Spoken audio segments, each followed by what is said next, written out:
ആഗോള ഭീകരതയുടെ ഭൂപടത്തിൽ ഇന്ത്യയെ ലക്ഷ്യമിട്ട് പ്രവർത്തിക്കുന്ന ജെയ്ഷെ മുഹമ്മദ് എന്ന ഭീകര സംഘടനയുടെ തലവൻ മസൂദ് അസറിന്റെ പുറത്തുവന്ന പുതിയ ഓഡിയോ ക്ലിപ്പ് ലോകമെമ്പാടുമുള്ള സുരക്ഷാ ഏജൻസികളെ വീണ്ടും ജാഗ്രതയിലാക്കിയിരിക്കുകയാണ്. 100 1000 അല്ല, ലോകം കേട്ടാൽ ഞെട്ടിപ്പോകുന്ന അത്രയധികം ചാവേറുകൾ തനിക്ക് കീഴിൽ സജ്ജമാണെന്നാണ് അസറിന്റെ പുതിയ അവകാശവാദം. ഒരു ഭീകരവാദിയുടെ നിരാശയിൽ നിന്നുള്ള ഗീർവാണമായി ഇതിനെ തള്ളിക്കളയാമെങ്കിലും ദക്ഷിണേഷ്യയിലെ മാറിയ രാഷ്ട്രീയ സാഹചര്യങ്ങളും ഇന്ത്യ അടുത്തിടെ നടത്തിയ ഓപ്പറേഷൻ സിന്ദൂർ പോലെയുള്ള തിരിച്ചടികളും പരിഗണിക്കുമ്പോൾ ഈ ഭീഷണിക്ക് ഗൗരവമേറെയാണ്. ഭീകരതയുടെ ആഴക്കടലിൽ നിന്ന് ഉയരുന്ന ഈ ശബ്ദം വെറുമൊരു വാക്കല്ല, മറിച്ച് ഇന്ത്യൻ സൈന്യം തകർത്ത അവരുടെ സാമ്രാജ്യത്തിൻ്റെ അവശിഷ്ടങ്ങളിൽ നിന്നുള്ള നിലവിളി കൂടിയാണ്. മസൂദ് അസറിൻ്റെ ഈ ശബ്ദരേഖയുടെ ഉള്ളടക്കം പരിശോധിക്കുമ്പോൾ അതിൽ നിഴലിക്കുന്നത് തീവ്രമായ വിദ്വേഷവും ഒപ്പം ഒളിച്ചിരിക്കുന്ന ഭയവുമാണ്. തൻ്റെ അനുയായികളെ ആവേശം കൊള്ളിക്കാനായി അയാൾ പറയുന്ന വാക്കുകൾ ഭീകരവാദത്തിൻ്റെ ക്രൂരമായ മുഖം ഒരിക്കൽ കൂടി വെളിവാക്കുന്നു.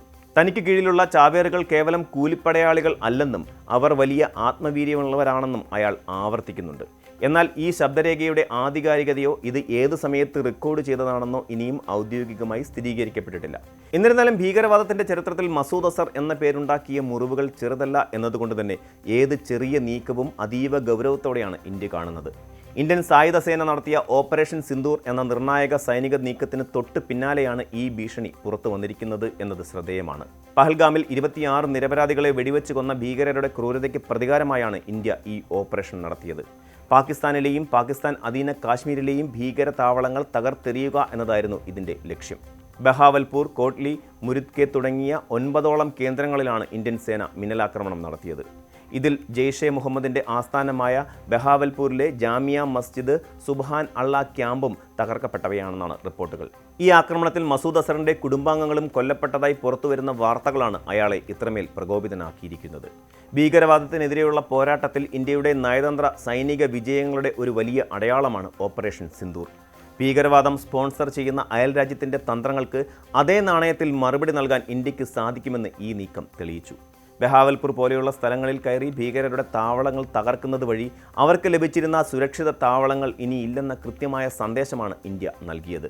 ഉസ്മാൻ ഒ അലി ക്യാമ്പസ് എന്നറിയപ്പെടുന്ന ജെയ്ഷെ കേന്ദ്രങ്ങൾ തകർത്തതോടെ സംഘടനയുടെ അടിത്തറ ഇളകിയിട്ടുണ്ട്. ആ തകർച്ചയിൽ നിന്ന് തൻ്റെ പടയാളികളെയും അനുയായികളെയും ഒരുമിച്ച് നിർത്താനുള്ള ഒരു പാഴ് ശ്രമമായി മാത്രമേ അസറിൻ്റെ ഈ പുതിയ ഓഡിയോ സന്ദേശത്തെ കാണാൻ കഴിയൂ. 2000 ആണ്ടിൻ്റെ തുടക്കത്തിൽ കാശ്മീരിനെ ലക്ഷ്യമിട്ട് രൂപീകരിച്ച ജെയ്ഷെ മുഹമ്മദ് ഇതിനകം നിരവധി തവണ ഇന്ത്യയെ രക്തത്തിൽ മുക്കിയിട്ടുണ്ട്. പാർലമെൻറ്റ് ആക്രമണം മുതൽ പുൽവാമ ഭീകരാക്രമണം വരെ നീളുന്ന അവരുടെ ക്രൂരകൃത്യങ്ങളുടെ പട്ടിക വളരെ വലുതാണ്. ചാവേറുകളെ ഉപയോഗിച്ച് ആക്രമണം നടത്തുക എന്നത് ഈ സംഘടനയുടെ ഒരു പ്രധാന തന്ത്രമാണ്. യുവാക്കളെ ബ്രെയിൻ വാഷ് ചെയ്ത് തീവ്രവാദത്തിൻ്റെ പാതയിലേക്ക് നയിക്കുന്നതിൽ മസൂദ് അസർ എന്ന വാചാലനായ ഭീകരൻ വിജയിച്ചിരുന്നു. എന്നാൽ ഇന്ന് കാലം മാറി.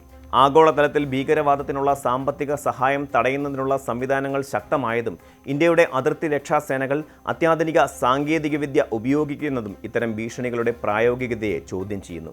മസൂദ് അസറിൻ്റെ വാക്കുകളിൽ പറയുന്നത് ആയിരക്കണക്കിന് ചാവേറുകൾ എന്നത് പലപ്പോഴും ഒരു മനഃശാസ്ത്ര യുദ്ധത്തിൻ്റെ ഭാഗമാണ്.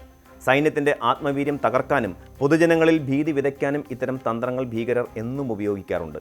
100 കണക്കിന് ചാവേറുകൾ ഉണ്ടെന്ന് അവകാശപ്പെടുമ്പോഴും സ്വന്തം ആസ്ഥാനം പോലും സംരക്ഷിക്കാൻ കഴിയാത്ത ഒരു ഭീകര തലവൻ്റെ അവസ്ഥയാണ് ഇവിടെ വെളിവാകുന്നത്. പാകിസ്ഥാൻ പോലും ഇന്ത്യയുടെ ആക്രമണങ്ങൾ സ്ഥിരീകരിക്കേണ്ടി വന്ന സാഹചര്യം ജെയ്ഷെ മുഹമ്മദിന് അന്താരാഷ്ട്ര തലത്തിൽ ലഭിച്ചിരുന്ന പിന്തുണ കുറഞ്ഞു വരുന്നതിൻ്റെ സൂചനയാണ്. അങ്ങനെയൊക്കെയാണെങ്കിലും മതപരമായ തീവ്രവാദത്തിൻ്റെ ലഹരിയിൽ കഴിയുന്ന വ്യക്തികൾക്ക് ഏത് സമയത്തും അപ്രതീക്ഷിതമായി നാശനഷ്ടങ്ങൾ വരുത്താൻ കഴിയുമെന്നതിനാൽ ജാഗ്രതയിൽ വിട്ടുവീഴ്ച ചെയ്യാൻ കഴിയില്ല. ഭീകരവാദത്തിൻ്റെ വളർച്ചയ്ക്ക് പിന്നിലെ സാമൂഹികവും രാഷ്ട്രീയവുമായ കാരണങ്ങളെ കൂടി നാം ഇവിടെ വിശകലനം ചെയ്യേണ്ടതുണ്ട്. പാകിസ്ഥാനിലെ ദരിദ്രരായ യുവാക്കളെ ലക്ഷ്യമിട്ടാണ് ജെയ്ഷെ മുഹമ്മദ് പോലെയുള്ള സംഘടനകൾ തങ്ങളുടെ റിക്രൂട്ട്മെൻറ്റ് നടത്തുന്നത്. മതപാഠശാലകൾ എന്ന പേരിൽ പ്രവർത്തിക്കുന്ന പല സ്ഥാപനങ്ങളും യഥാർത്ഥത്തിൽ ഭീകരവാദത്തിൻ്റെ നഴ്സറികളാണ്.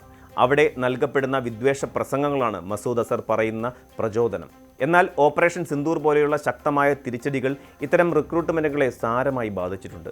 ഭീകരതയുടെ പാതയിൽ മരണവും നാശവും മാത്രമേയുള്ളൂ എന്ന ബോധ്യം സാധാരണക്കാർക്കിടയിൽ വളർത്താൻ ഇന്ത്യയുടെ ഇത്തരം നീക്കങ്ങൾ ഉപകരിച്ചിട്ടുണ്ട്. മസൂദ് അസർ ഈ ഓഡിയോയിലൂടെ ലോക മാധ്യമങ്ങളെയും അന്താരാഷ്ട്ര സമൂഹത്തെയും വെല്ലുവിളിക്കുന്നുണ്ട്. താൻ പറയുന്ന ചാവേറുകളുടെ എണ്ണം പുറത്തു വന്നാൽ ലോക മാധ്യമങ്ങൾ ഞെട്ടിപ്പോകുമെന്നാണ് അയാൾ പറയുന്നത്. ഇത് ഭീകരവാദത്തിൻ്റെ ആഗോളവൽക്കരണത്തെയാണ് കാണിക്കുന്നത്. തങ്ങളുടെ സാന്നിധ്യം ലോകം അറിയണമെന്നും തങ്ങളെ ആരും അവഗണിക്കരുതെന്നുമുള്ള ഭീകരരുടെ വാശിയാണിത്. എന്നാൽ ഇന്ന് ലോകം ഇന്ത്യയുടെ പക്ഷത്താണ്. ഭീകരവാദത്തെ നല്ലതെന്നും ചീത്തയെന്നും വേർതിരിച്ച് കാണുന്ന കാലം അവസാനിച്ചിരിക്കുന്നു. ഏത് രൂപത്തിലുള്ള ഭീകരവാദവും ഒരുപോലെ എതിർക്കപ്പെടണം എന്ന നിലപാടിലേക്ക് വൻ ശക്തി രാജ്യങ്ങൾ പോലും എത്തിച്ചേർന്നിട്ടുണ്ട്. ചുരുക്കി പറയുകയാണെങ്കിൽ മസൂദ് അസറിൻ്റെ ഈ ഭീഷണി ഇന്ത്യയെ സംബന്ധിച്ച് പുതിയൊരു വെല്ലുവിളിയല്ല, മറിച്ച് നിലവിലുള്ള ജാഗ്രത ശക്തിപ്പെടുത്താനുള്ള ഒരു ഓർമ്മപ്പെടുത്തൽ മാത്രമാണ്. ഓപ്പറേഷൻ സിന്ദൂർ നൽകിയ മുറിവുകൾ ജെയ്ഷെ മുഹമ്മദിനെ എത്രത്തോളം തളർത്തി എന്ന് അസറിൻ്റെ വാക്കുകളിൽ നിന്ന് വ്യക്തമാണ്. ഭീകരതയ്ക്കെതിരായ പോരാട്ടം എന്നത് കേവലം തോക്കുകൾ കൊണ്ടുള്ള യുദ്ധം മാത്രമല്ല, അത് ആശയപരമായ പോരാട്ടം കൂടിയാണ്. അതിർത്തി കടന്നുള്ള ഭീകരവാദത്തെ അടിച്ചമർത്തുന്നതിനോടൊപ്പം തന്നെ ഇത്തരം വിഷലിപ്തമായ സന്ദേശങ്ങൾ പ്രചരിക്കുന്നത് തടയാനും ഇന്ത്യ ശ്രദ്ധിക്കുന്നുണ്ട്. ഭയത്തിൻ്റെ വിത്തുകൾ പാകി ലോകത്തെ കീഴ്പ്പെടുത്താമെന്ന് കരുതുന്നവർക്ക് ഇന്ത്യയുടെ ആത്മവീര്യത്തിന് മുന്നിൽ പിടിച്ചു നിൽക്കാനാവില്ല എന്ന സന്ദേശമാണ് ഓരോ തിരിച്ചടിയും നൽകുന്നത്. കൂടുതൽ വാർത്തകൾക്ക് news 18 Keralam YouTube channel subscribe ചെയ്യുക.